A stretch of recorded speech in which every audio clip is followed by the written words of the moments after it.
kind of on an every other Wednesday pattern. And really big thanks to Grove Studios for allowing me to do what I like doing, which is talking to some of my musical friends from the community and bringing them in and talking about what they've got going on.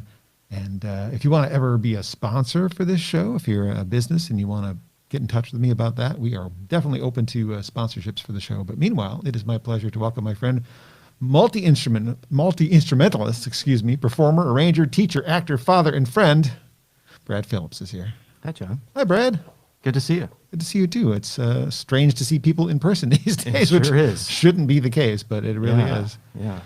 Certainly one of the most impressive resumes of any musician I've ever had in any of the studios. Oh, man, thank you. You just have done so much, and I've had the pleasure of knowing Brad since I looked this up, January of 2005, when he and his friends came to visit me in the studios of WHFR, where I was doing a show at the time called Acoustic Alternatives, stole the name, in Dearborn, Michigan. The project was called Millish. In fact, if you're a regular viewer of my playlist that I put together for the Acoustic Alternatives, I included some archival Millish on this most recent show. Brad doesn't know that yet. I missed that. I know. Oh, my gosh. Archival Millish. I know. I'll tell you about it later, so you don't catch, by surprise. Yeah. Anyway, Brad has, as I mentioned, this really impressive resume. He's shared the stage with Aretha Franklin, Stevie Wonder, Iggy and the Stooges, Jeff Daniels, Brian Vanderek, with and without the Verve Pipe, Pat Metheny, and May Earlywine, just to name a few. I'm sure there's plenty of others that we could rattle off. But we can't forget Joshua Davis. No, we can't forget Josh. Yeah.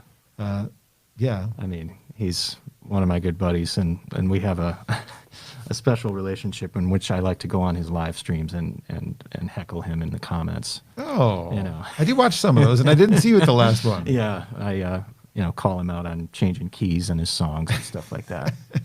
It's fun. I love Josh, and if there's ever been a musician that I've ever easily noticed ADD, and it's him. Oh, for sure.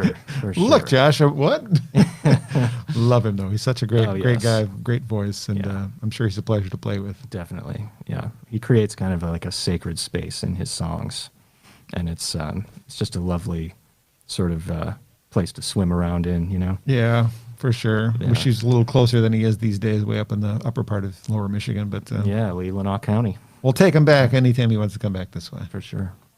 Brad has also acted in a production at the Purple Rose Theater. He's not just a performer of that kind. He's that kind of performer these days, or has been. Mm-hmm. You're a resident and artist there still. Whenever they reopen, they're going to welcome you back into their fold, and I hope that happens sometime soon. Yeah, I hope so too. I miss that place and everybody there. It's been hard, which goes without saying, of course, but the people at Purple Rose have become a creative family, and I see some of them once in a while on a walk or something like that, but it's super rare. Yeah. So we're all living different lives these days, for sure. Yep.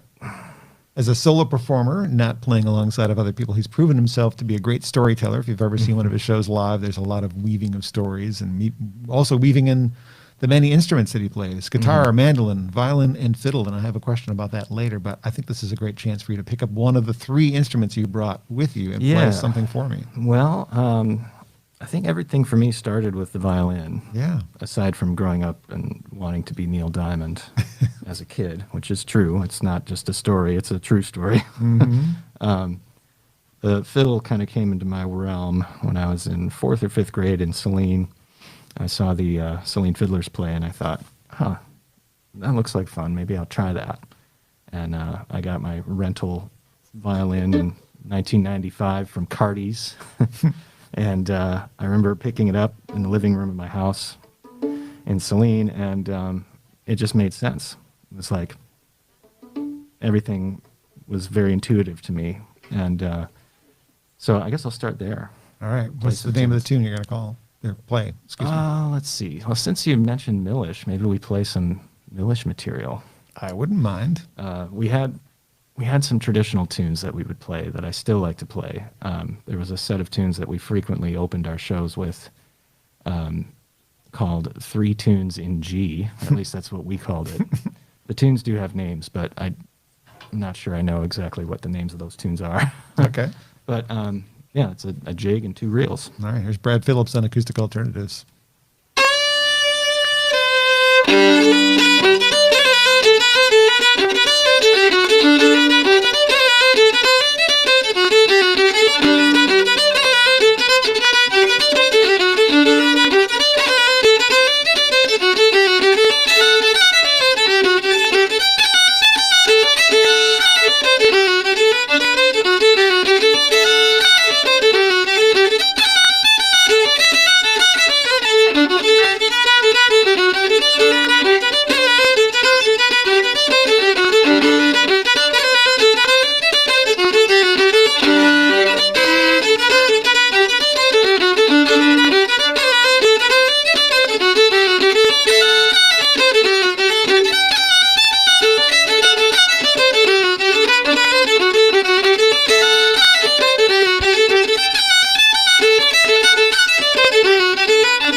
Holy crap. Well done. Brad Phillips on Thank Acoustic you. Alternatives. Thank you. What do we call it? Gigs in G? 3 tunes in G. 3 tunes in G. Yeah. That was close. I wish I knew the names of them. I think the first tune's called The Humors of Ennis Diamond. The second tune, also, I'm not sure. I think it's called Mama's Pet. And then the last one, I have no idea. Who would know? Which member of Millish would actually know the answer? Tyler would probably know. Tyler, if you're watching, drop us something in the comments so we Yeah, know what let me that's know. for. Yeah. Those Solve these tunes you mysteries. taught me in 2002, I really would like to know the names of them now. Tyler Duncan has proven himself to be quite a force as well after Millish. And Yeah, for sure. Many of For you sure. guys are doing great things, and I was really happy that I got to meet you way back when you were kind of just kids. Really. Yeah, definitely just kids. Yeah. Those were some hilarious times for sure. We grew up together musically and personally, and have many adventures in our 96 GMC Savannah out on the road. Lots of just goofiness, as you can imagine. I'd always wished for a follow-up album, but Yeah, it almost happened. yeah. But, you know, I don't see it happening ever, but you never know, I guess. You don't. Well, we're still in young Brad mode, I guess. We picked up the Yeah. fiddle. Now, I think I actually asked Jeremy Kittle this question back when I was still doing Acoustic Alternatives at the Dearborn radio station. What's the difference between fiddle and violin? Because technically, aren't they the same instrument? They are. There's really no physical difference in the instrument itself. It's really all about what you play on the instrument. There are some who would say like the setup is different. Fiddles, if there is such a thing to be designated as a fiddle, as opposed to a violin, fiddle setup would be like a flatter bridge, and the strings would be a little lower to the fingerboard. And a violin, it's a little more heightened and a little more, a little more curvature. But beyond that, it's really all about the type of music you're playing. Do you have separate heroes in each category, a fiddle hero and a violin hero? Oh goodness, definitely. I identify more as a fiddler, so there are more fiddle heroes, I would say. Mark O'Connor. I can't. That's what I figured you were going to say. Yeah, I can't talk about my heroes and not mention Mark O'Connor. You've met him. Yeah, I've worked with him somewhat too. I remember maybe I was 6th or 7th grade. I heard a recording of his, and I thought, wow, that's the guy I want to play like. And beyond that, being the intense kid that I was, I thought, and I'm going to record with him someday. Ooh. And eventually that did happen. All right. Which is cool. One of his albums, I assume? Yeah. In 2013 or 14, we recorded a couple of duos for an album of his called MOC4. A duet version of this fiddle tune called Gold Rush, which is up on YouTube, Mark O'Connor's YouTube channel. And another one I played mandolin on Clarinet Polka. So that was super fun. And, a bucket list item for sure. Right. What about violin hero? Oh, gosh. Let's see. That's a hard one. Really into some recordings of the Bach sonatas and partitas. Some Fritz Kreisler, Ricci, current players. Hilary Hahn is amazing. Yeah. I don't pay as much attention to that world as as much as I should, but those are some of the players that stand out. And Joshua Bell, these kind of guys. And one of my favorite Joshua Bell stories is when he played in the subway in Oh, yeah. New York the same day or the day before or day after his performance at Carnegie or whatever. Right. Just, busking just to see what Yeah. would happen, see how people valued the music. right, and there he is, just absolutely crushing Yeah. these pieces. Yeah, That's great. yeah, yeah. Love it. Well, we mentioned this in the sort of intro that one of the things that you do is teaching, and people might forget right now. Our musicians are going through this pandemic very differently than a lot of us. So if you're a fan of local music and you're not supporting them in some way, Well, this is a way you could do it because teaching is a way that Brad is keeping busy when he's not playing on stages either as a solo performer or a sideman. So your many hats, teaching is the one that you're wearing right now. Yeah, mostly, yeah. And tell me a little bit more about what you're doing teaching-wise. Well, about a year ago or so, I moved my whole private lesson situation into the under the umbrella of the Ann Arbor Saline Music Center. They now are located in Saline, but they used to be, I think they were called like the Ann Arbor School of Rock or something on Ashley Street there behind the Arc in Ann Arbor. I've always known that they're a great organization, and anytime someone comes to me and says, hey, I want to take some, legit rock guitar lessons, or I want to learn to play in a band, they're the people I would send them to. Sure. But I just sort of felt like my private lessons should be housed in some sort of official place. And so I'm teaching lessons through there now. When everything shut down back in March, everything went to Zoom. And I was pretty anxious about that transition. And it's just sort of part of who I am, I think. When there's a big change, I get kind of flustered. But switching over to Zoom has actually I'm inclined to say it's been all right, but it's been more than all right. I mean, it works fairly well. We can't really play together, but that doesn't mean I can't do my teacher thing and help people over the screen. Yeah. So that's been okay. So that's the private lesson realm, and I've got anywhere from like a 7-year-old all the way up to adults, people who are retired and looking to pick up an instrument again after having not touched it in a while. Or my favorite type of student is one who's been a classical musician their whole lives, and they're looking at ways to branch off into other genres. Oh, nice. Which is something I'm super passionate about, because I believe deeply that musicians should be able to function in as many different musical landscapes as possible. So when a classical musician comes to me and they've got all these chops and they're just incredible players, but then when you say, okay, now improvise, and they're like, I don't do jazz. Yeah.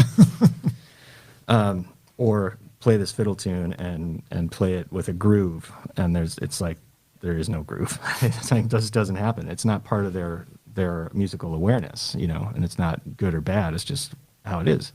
And so I really love talking about, improvising and creativity and groove with musicians who have been playing so beautifully in other genres their whole life, but now they're like, well, but how do I do this other thing? I see all these musicians, especially nowadays, there's a lot of young acoustic musicians who are incredibly skilled and incredibly gifted technically on their instruments, but they do these other styles. So it's becoming more of a thing in the culture of music these days. So if I can be some sort of voice in helping people move into that realm, then that's exciting to me, Are you teaching primarily fiddle, or are you teaching all three instruments? It's primarily violin. I have a couple of guitar students.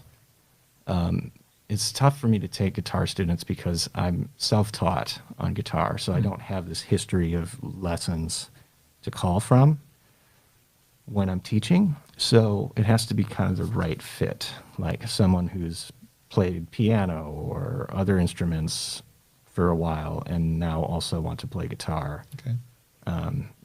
Then I can get more behind it. I feel a little bit not like a fraud, but something like that. When someone says, okay, teach me guitar, it's like, okay, well, I can teach you certain things, but I don't know.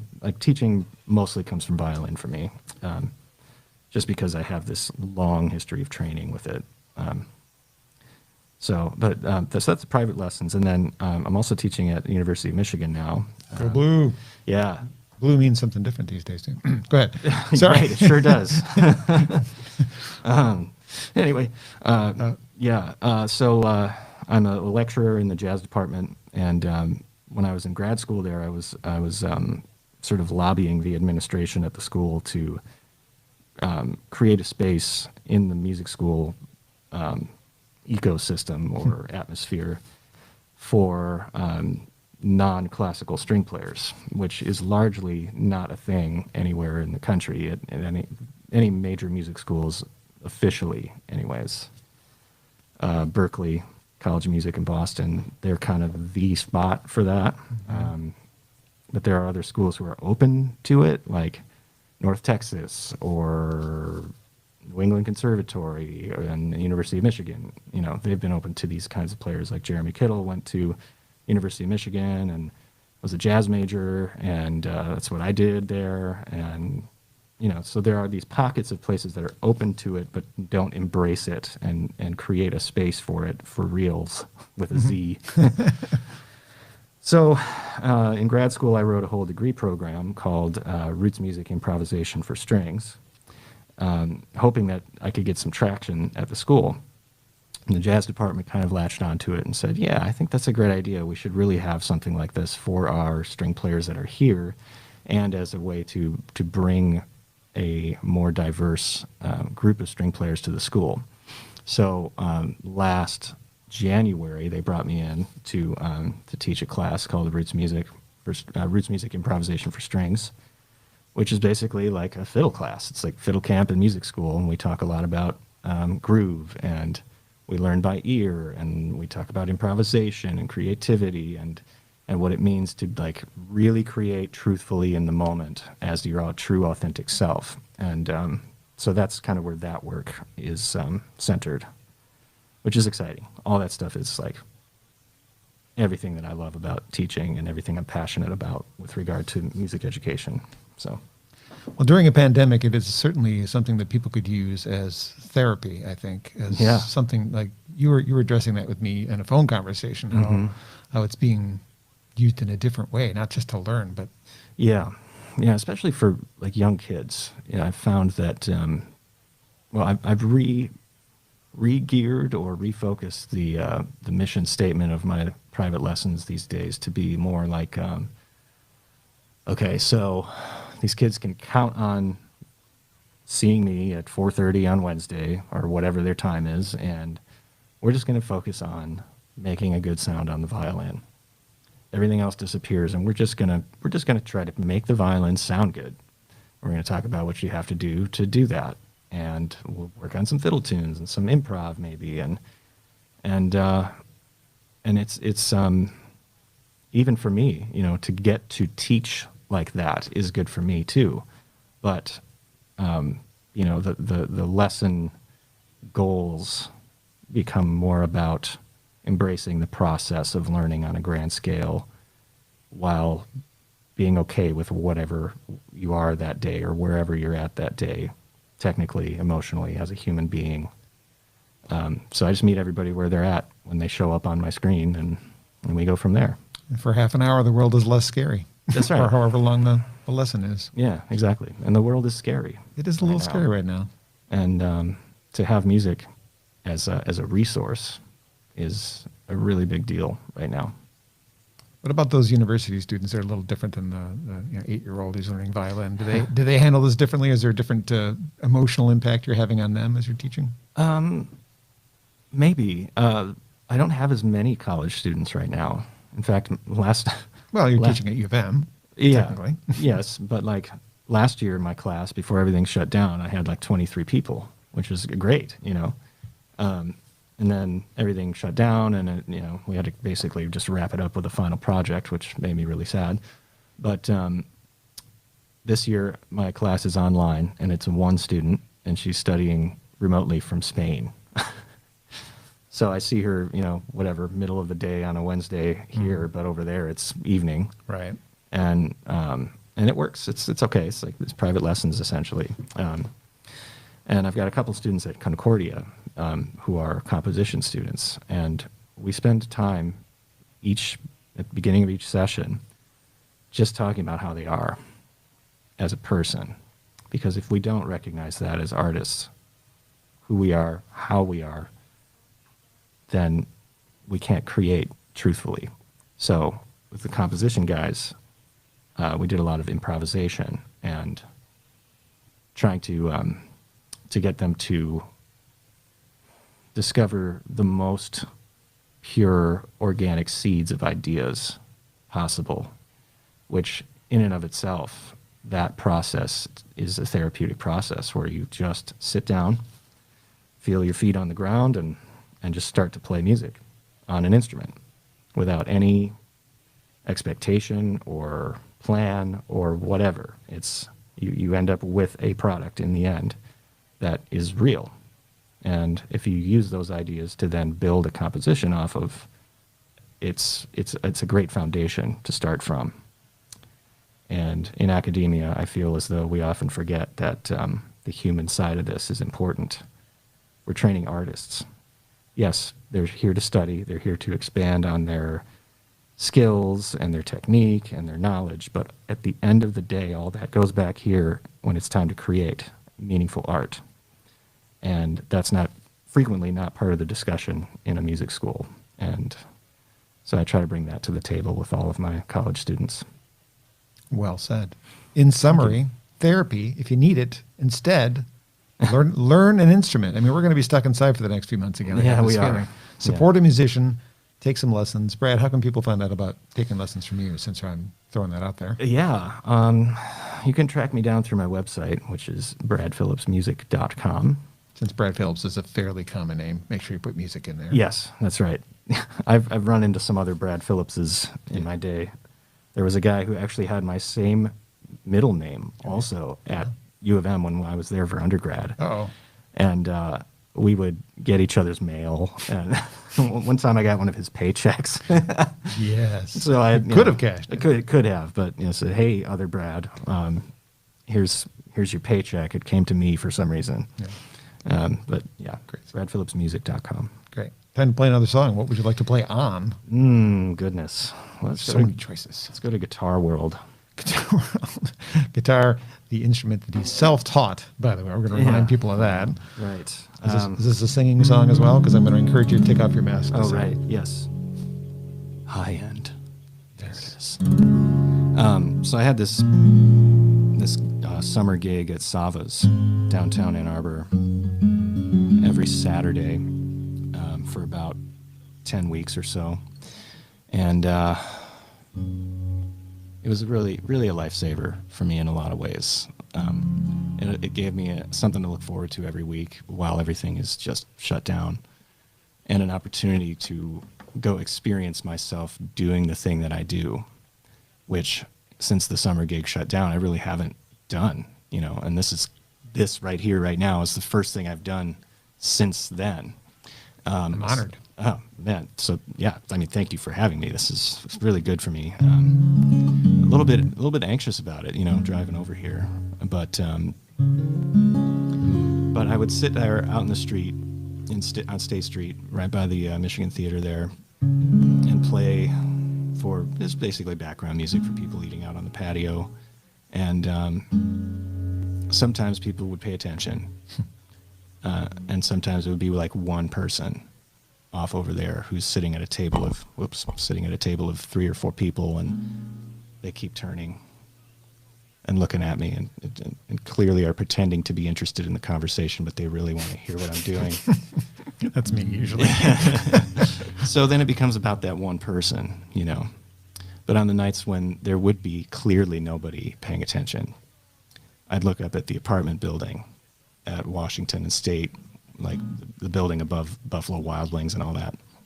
And I'd see all the lights on in the windows, and I'd make up little stories about the people up there, and they might be listening, and waiting for me to play their favorite thing that they hear me play every Saturday, because it's the only thing that they know they can expect.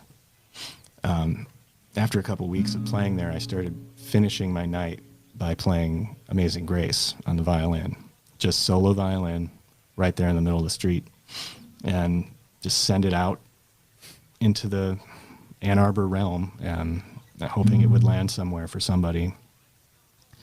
So I started thinking, maybe there's people up there waiting for Amazing Grace.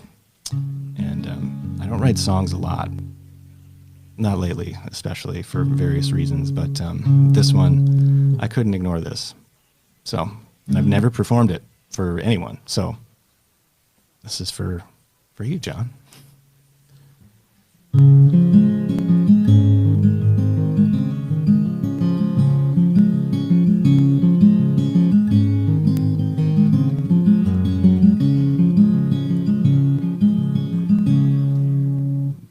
takes his dress shoes off tonight.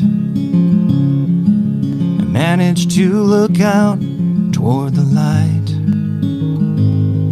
He sits down by the open window and notices the time.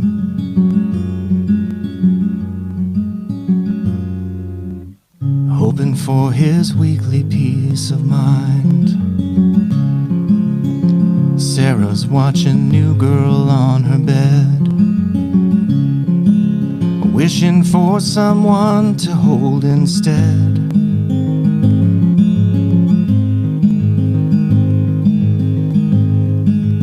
Every week she listens for him down in the street, hoping for his heart to mend her mind. One last song, one last wish. Put down that guitar, my friend, and play the violin. How sweet the sound, filling all the streets downtown. I hope he plays Amazing Grace tonight.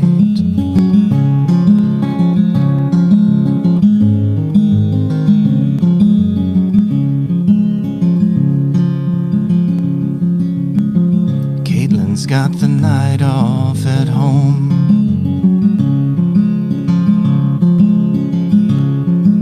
She lost her dear old dad all alone.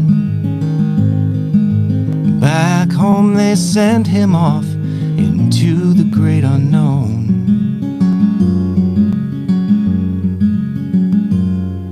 While Caitlin watches crying on the phone. One last song, one last wish. Put down that guitar, my friend, and play the violin. How sweet the sound, filling all the streets downtown. I hope he plays Amazing Grace tonight.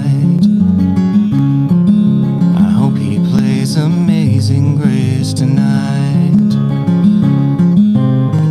Paper cards and online calls, Netflix, Hulu, Zoom. Masked up halls and stained glass walls and closed up music halls. Sanitized and victimized, please heed our desperate call.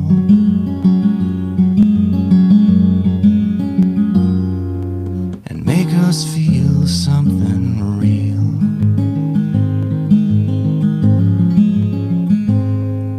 And help us find a way to heal.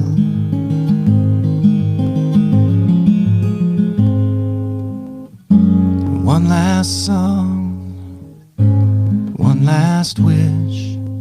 Put down that guitar, my friend, and play the violin. How sweet the sound, filling all the streets downtown. I hope he plays Amazing Grace tonight. I hope he plays Amazing Grace tonight. I hope he plays Amazing Grace tonight. I hope he plays Amazing Grace tonight.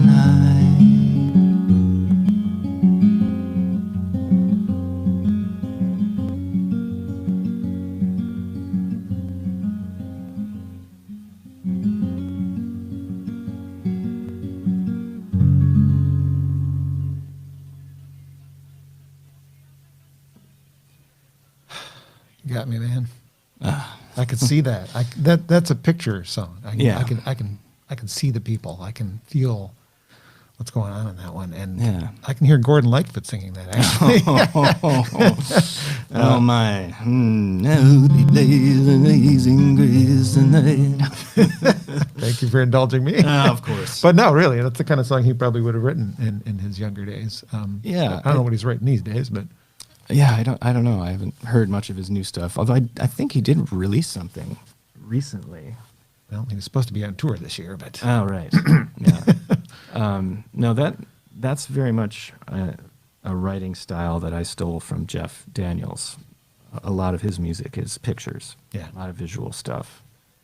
Like he's got a song that one maybe is sort of based off of, at least conceptually, called Across the Way. Let me think here. It's about a guy who's just lives alone in New York, and his only connection to the outside world is this person in the apartment across the way.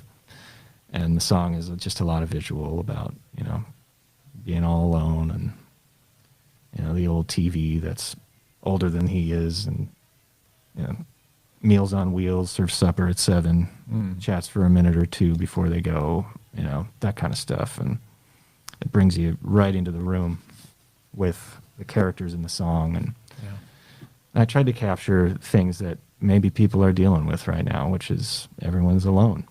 And, Sarah's watching New Girl on her bed, wishing for someone to hold instead. Man, I feel like there are a lot of Sarahs right now. And Benny takes his dress shoes off and manages to look out toward the light and sits down by the open window and notices the time. I don't know. Benny was at work all day, and he gets home and can't really see anyone. So he just waits for Amazing Grace. Yep. Saturday night at 9:30, And Caitlin, with the night off at home, lost her dear old dad all alone. Well, so many people. happening a lot. Yeah. And she couldn't get home for the funeral, so she just watches crying on the phone, And it's a snapshot of a lot of things that are happening right now. And like I said, I couldn't ignore it, I don't write a lot, but that one had to be written. So there it is. Did you title it Amazing Grace? Or did you title it something else? Or have you titled it at all? Because it's... It might be called Amazing Grace Tonight. or Amazing Grace 2020. Yeah, Because right. it's such a picture of what's been going on. Right. now. I made a demo of it, and at the very end, the violin comes in and plays Amazing Grace. I would hope so. Yeah. And I'll work it up and publish it one of these days. But that's So that's Good that. stuff. Could be the counterpart to Bob Seger's Main Street as well, as you're painting a picture of what's yes. going on Main Right. Street, Ann Arbor. Right, Good right. stuff. Well, as a lyricist, what's more likely to inspire you, a sad story or a happy story? Or where gosh. do your lyrics tend to come from? Experiences that you've had? Yeah, well, there's only a handful of songs that I've written. I grew up, like I said earlier, wanting to be Neil Diamond when I grew up. Yeah. Something about the singer-songwriter thing has always been appealing to me, but I got in my own way a lot for a long time, and I still do in terms of writing and creating. So I really should take my own advice that I give my students, which is just write from your heart and be truthful, tell the truth, But it's harder to do than it is to say sometimes. But man, sad songs, I don't know. I tend to float around in the Alison Krauss mood space. Grew up listening to her a lot. So at the moment, I hang out there. I do have some ideas for some comedic songs. Like a few years ago, there was this story in Dexter, where my kids go to school. We got this email from the district that said, basically, there was an unfortunate incident today at the bus hub. A wounded deer ran into the bus hub, and one of our bus drivers decided the most merciful thing to do was to run over the deer with his school bus. Which is like only a thing that you would that would happen in a small town in the Midwest, you know? Yeah. So I have this little story about, I mean, I don't know who who the real guy is or girl or whatever, but I fictitiously named the bus driver Kevin Lapierre because it rhymes with deer. Yes, it does. But yeah, it's a work in progress. It's a little bit overwritten at this point. I think it just has to be real simple. But yeah. And sung in your Gordon Lightfoot voice. Of as well. course. Yes. Of course. Yeah. So that, you know. You can write from both perspectives. Is what you're trying to tell me. Happy. Yeah, and sad. yeah. That's yeah. good. Okay. Comedy is fun. You know, like part of my solo show, whenever it ever can happen again, is somewhat stand-up comedy. You know, it's like the stories I tell and things like that. I'm a weirdo. I'm like a goofball weirdo. And I embrace the hell out of that. And you know, I'm not afraid of super nerdy music theory jokes that no one cares about, but I think it's cool and exciting. You know, Somebody gets it. yeah. Like, did everybody catch that tritone substitution out there? That's what I thought. None of you, you know? Yeah. So, Nerd. yeah, total nerd. It's all right. Many of my Instagram posts are hashtagged with nerd alert. Nerd alert. Hashtag nerd alert. Well, maybe you should replace your very common name with that, Brad Phillips, and instead of using it as your performance name, Nerd Alert. Nerd alert. Yeah, Nerd Alert. right. Just named your band. Yeah, I'm very inspired by a lot of the people I work with. Jeff especially, because I've just sat with him on stage so much and I've gotten to sit in his sphere of energy with him and observe how he interacts with an audience. And it's a deep thing that he does. It's like he reaches people in a almost energetic spiritual way. It's pretty amazing. And his storytelling and his lyrics and, you know, even his influences, like he's a huge Springsteen fan. And Springsteen's all about storytelling. His songs are very picturesque. And actually, this is a nice little smooth little segue. Oh, look at that. Yeah. Don't let me forget to ask a question related to Jeff and something I forgot to ask earlier now that you brought it up. Oh, okay. Go ahead with your segue, because I'd hate to screw that up. Oh, it's all good. So I was touring with the Verve Pipe for a few years, and we did this tour down in the Southwest. We played in Roswell, like the Roswell. Oh. And I remember the drive from Albuquerque to Roswell just being the most nothing I've ever seen out the window of a car. Like endless horizon. You could see so much all at once.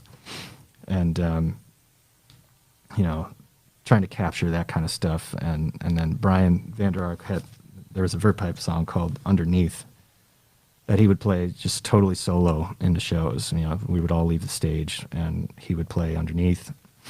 And, you know, those of you that know Brian's voice and how soaring it is and how, you know, soulful his voice is, I couldn't actually leave completely. You know, the rest of the band would go back and, you know, have snacks and stuff during Underneath, but I had to stay. You know, I didn't go far. I had to watch him do it because it's just so gorgeous. Mm-hmm. So I took that song and adapted it for octave mandolin. Octave mandolin, which is a rare instrument to play. Right, yeah. Yeah, nice thing about the octave mandolin is it's tuned in fifths, just like the violin, so I know where everything is intuitively. And it's down an octave, so it's in guitar range.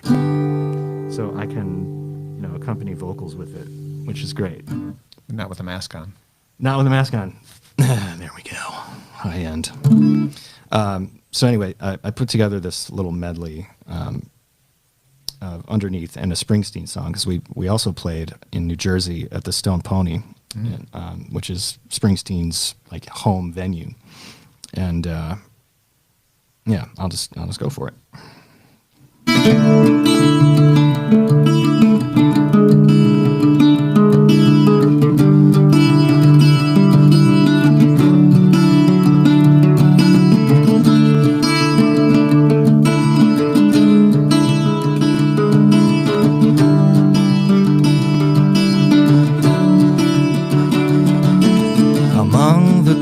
tissues, white like daisies, fell like soldiers dead, determined.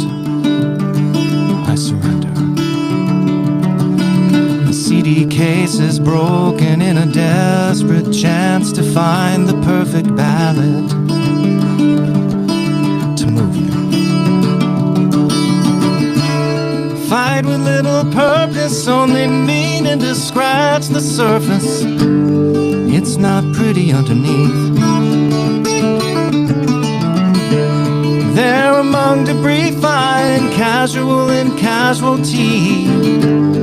It's not pretty underneath. A bottle meant for two, a glass that's full of legs but free of any fingerprints from you. A neighbor once heard pounding on the walls, now lulled to sleep by lowered voices, is waking. Fight with little purpose, only meaning to scratch the surface. It's not pretty underneath.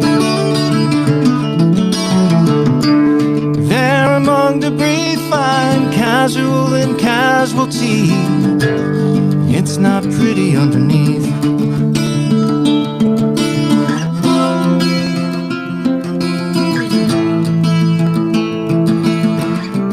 My eyes are on your hands, I'm helpless when I'm looking at you.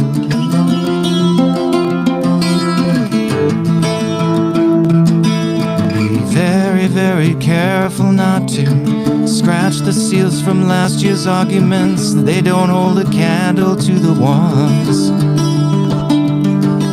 from this year. A disagreement used to be a speed bump on a highway going 80.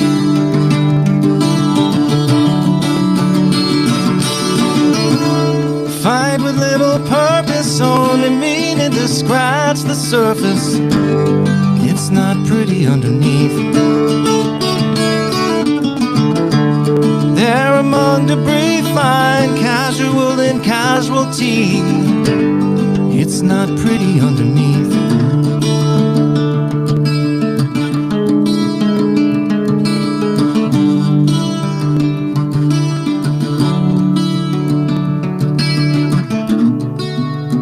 So I mentioned the stone pony.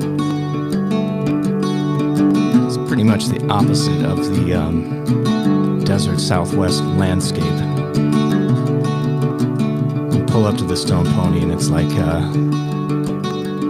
pulling up to a warehouse somewhere, you know, and it looks like it closed up in sometime in the early 80s, but you go inside and it's like a thriving rock club,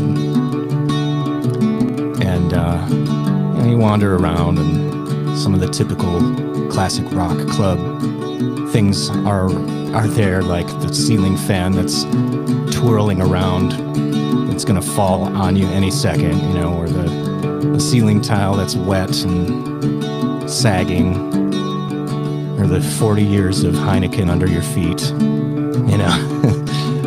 But you stand there and you picture Bruce over by the bar, you know. And you try to imagine him hanging out with the E Street Band over there, and you start to get a better sense of where a song like this one might have come from.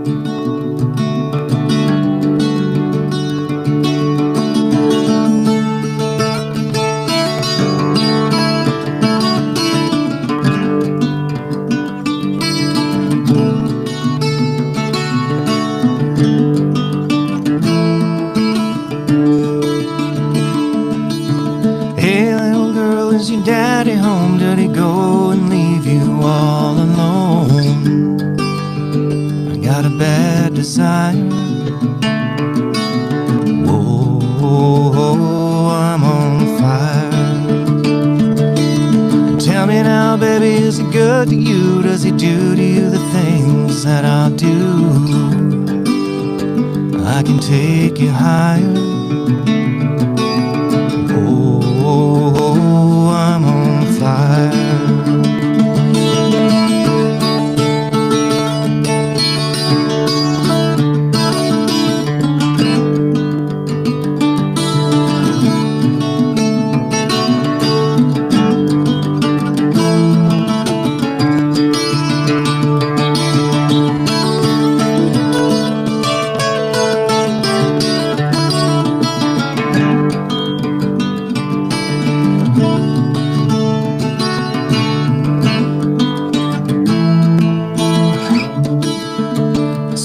Sometimes it's like someone took a knife, edgy and dull, and cut a 6-inch valley through the middle of my skull.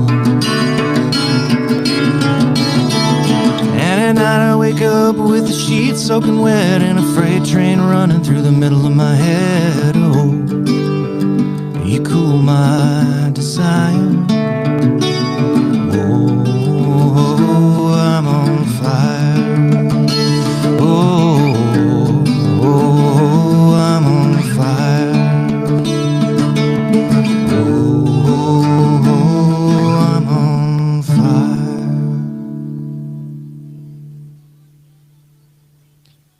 Hell yes. Brad Phillips on Acoustic Alternatives in the Grove Studios in Ypsilanti, taking my very favorite Springsteen song and putting it into a medley with one of my top 5 Verve Pipe songs. So how can you lose there, really? Yeah. Well done. Man, that Thanks. sounds so great on the octave mandolin. Oh, thanks. Yeah, that's a Northfield instrument made in Marshall, Michigan, which is kind of cool.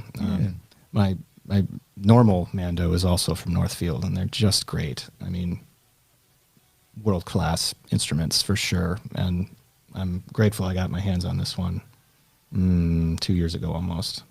So we've become good friends, me and this octave mandolin here. There's some beautiful instruments in the room here with the talents of Brad Phillips and bradphillipsmusic.com if you want to find out more about him. But we're not done chatting, and now I can ask that question I forgot to ask. There's a few more questions too. So in the old Brad, the young Brad, I mean, the younger Brad, when he's inspired by the Celine Fiddlers to pick up the fiddle, did he ever follow that to the stage and get involved in musicals such as Fiddler on the Roof? No. And never. I wonder if going to the stage was inspired by working with Jeff.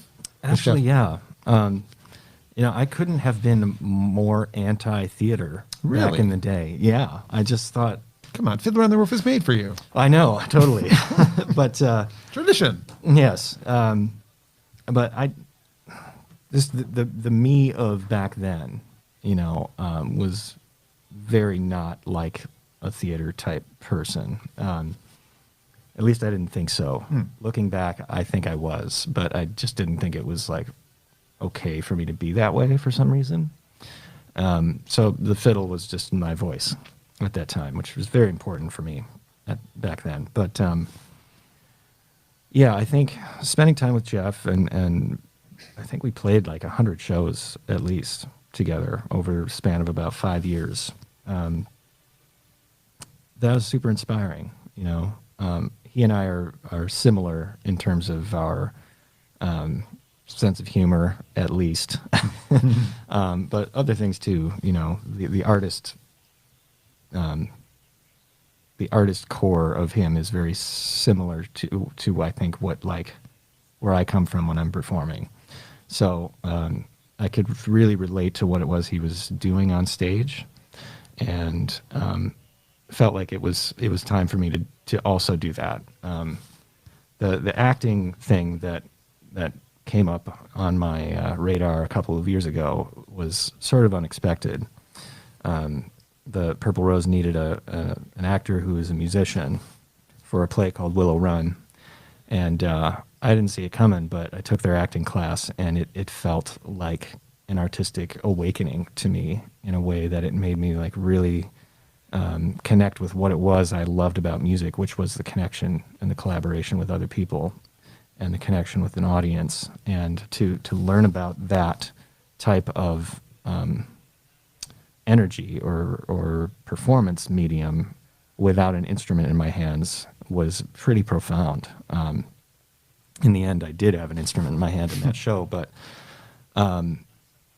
to connect artistically with other people purely through human-to-human interaction with dialogue or stage action or whatever, dancing, whatever the thing might be, was life-changing for me. And so that really got me thinking about my solo show and what it could be. And then there's also the practical side of things, which is I'm tired of waiting for the phone to ring. I'm tired of waiting for other people to call me to work. So I just put my own show together and started calling venues myself. And it was starting to pick up some steam. I signed on with the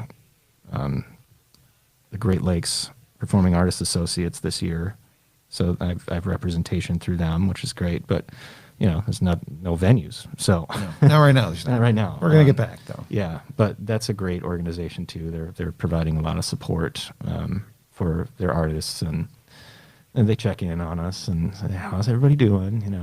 It's they care about us as people, which is important.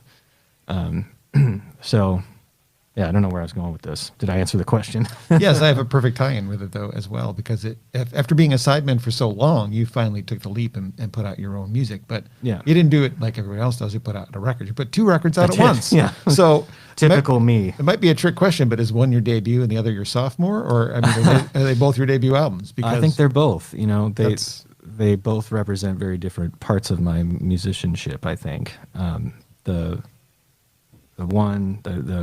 let's see. There's one called Breaking Free, which is like a larger ensemble that features my string arranging and my singing and some compositions and things like that. So it's like a string quartet with a folk rhythm section, some instrumentals, some fiddle tunes, and a few arrangements of some of my favorite Michigan songs. Overboard, Verve Pipe's Overboard is on there, Jeff's song Road Signs, and a David Mosier song called Can't Catch Me, and some original instrumentals. So that's one area of what I do. And then the other one was a surprise. It's called Rodella's Cave, the Liberty Street Sessions. I was doing a sound design job for a production of All My Sons by Arthur Miller at Purple Rose. And sound design jobs, to me, are an opportunity to write music. So, yes, it's also the sound of the door slamming and the sound of someone running up the stairs and, gunshots and things like that. But to me, it's like, oh man, I could write all of the music for this show. And I had this goal for a long time to do a sound design job, and all of the music in the show is original music of my own. And for whatever reason, that was the one that I decided was going to be that, if I could help it. So I was using some studio space downtown Ann Arbor at the time, and I went in there one day and just set up all my mics and meditated and just did some deep breathing and got super present, did some slow, long tone warm-ups on the violin, and kind of put myself in the space of that story, All My Sons, and thought about all the actors and all the other designers, and just pressed record and started improvising music for the show. And about an hour and a half later, I had a whole album's worth of improvised music on guitar and violin and mandolin and octave mandolin, and I thought, well, I think this is an album. It is now. Now it is. I thought, why not release this? It's long enough. There's enough stuff. It's all different, but also kind of connected somehow. And it's all very truthful. I felt good about the performances. And in the spirit of just taking a risk and jumping into the unknown of sharing my own voice with the world in this very, very pure, intimate way. I just got it mastered over at Solid Sound and released it. So there you go. 2 albums at once. That's right. The Brad Phillips way. Yeah, exactly. Well, it took a while for those to come out. And it did. Like, in terms of your career stretch, I know this is pressure, but when do you expect to be considering a follow-up to those 2? Man.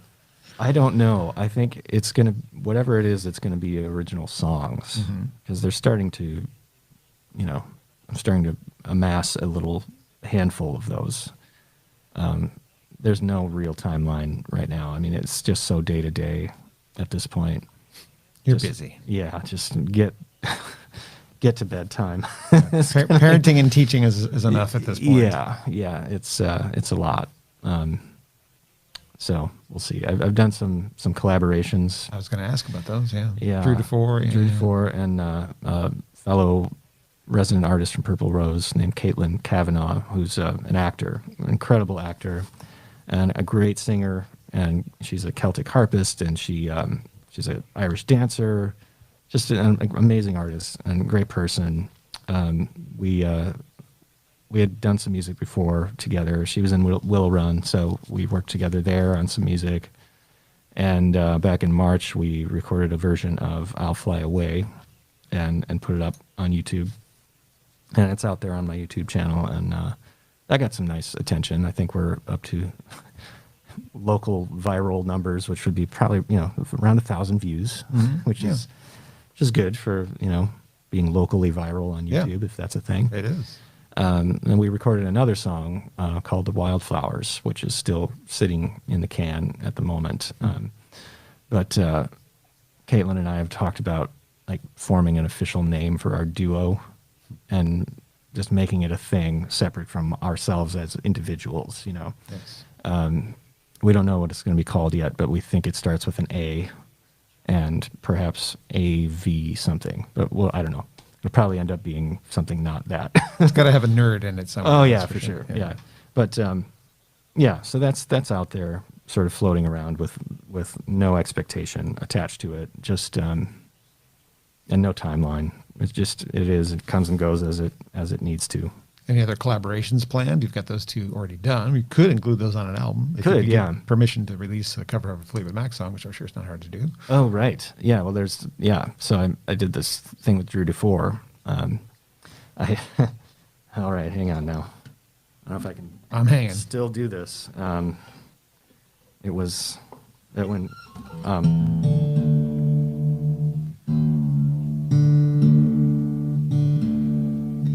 when quarantine set in, I've always been a huge Lindsey Buckingham fan. And always wanted to learn that song, Never Going Back Again. I remember trying to learn it in middle school and then going, nope, I can't do this. And I put it down for 20 years. And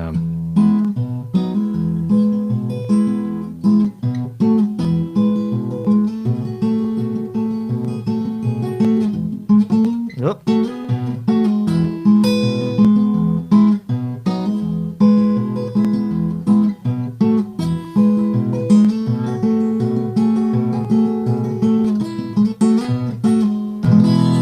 I think that's a favorite thing of mine that he's ever written personally. Oh my gosh, Yeah. it's so good. Yeah. And I learned it, and I realized I can't really sing it. She broke down, let me in. I can sing the lower part, but the one time I can't quite do too that. hard. So I called Drew. It's like, hey, do you want to make a duo collaboration of this? And he was like, yeah, totally. In his very Drew DeFore sort of way. Oh yeah, let's do it.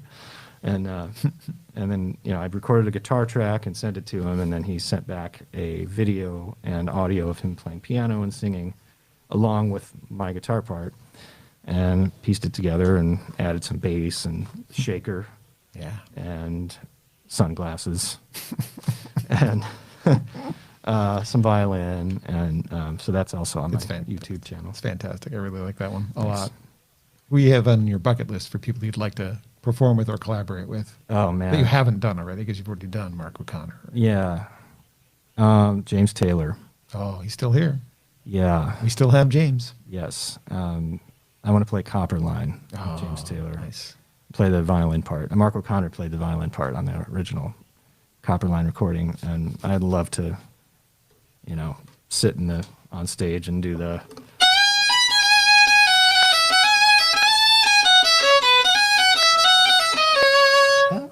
Down in Morgan Creek. I'm going to encourage you to get together with Chris DuPont on that one because he likes that song too. Ooh. So you two do a version of it together. There's There's my idea. I'm coming for you, Chris DuPont. Chris DuPont was the first guest on the show before I named it Acoustic Alternatives when it was just the Grove Sessions takeover here at Grove Studios, but I think he would do that. Ah, cool. That's a great song. It is a great song. Hey, thank you so much. You want to do one more song before I let you back to your real life? What could it be? There's three things. If you only had a loop pedal, you could play all three instruments. It's funny. I just got one. Are you thinking about doing that? Playing all three instruments on stage at once? I mean, looping them. Yeah, I mean, that's a possibility now. You have to. Yeah. Oh gosh.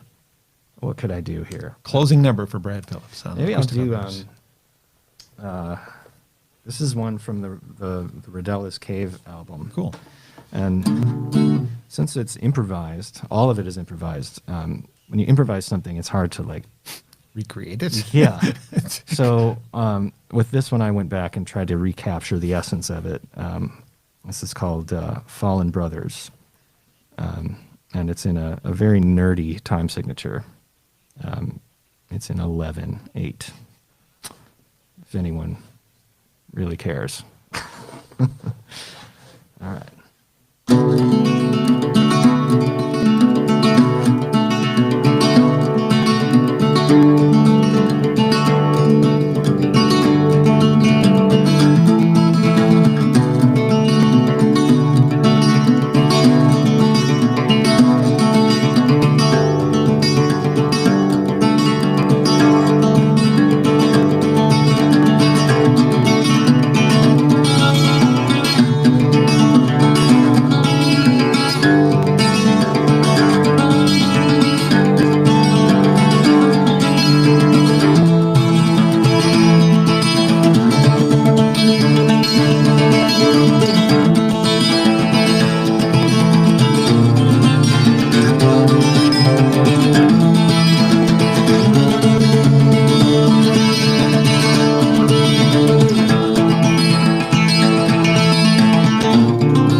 Very cool. Brad Phillips on Acoustic Alternatives, who I just lied to because I just came up with another reason to make you play something else. Oh. You only played 3 of the 4 instruments you played. You did not actually play violin for us.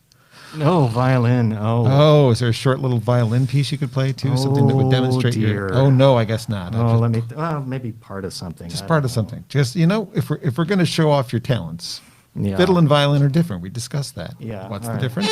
Here's the difference. Okay. I don't know if how much of this is still in my head, but let's see.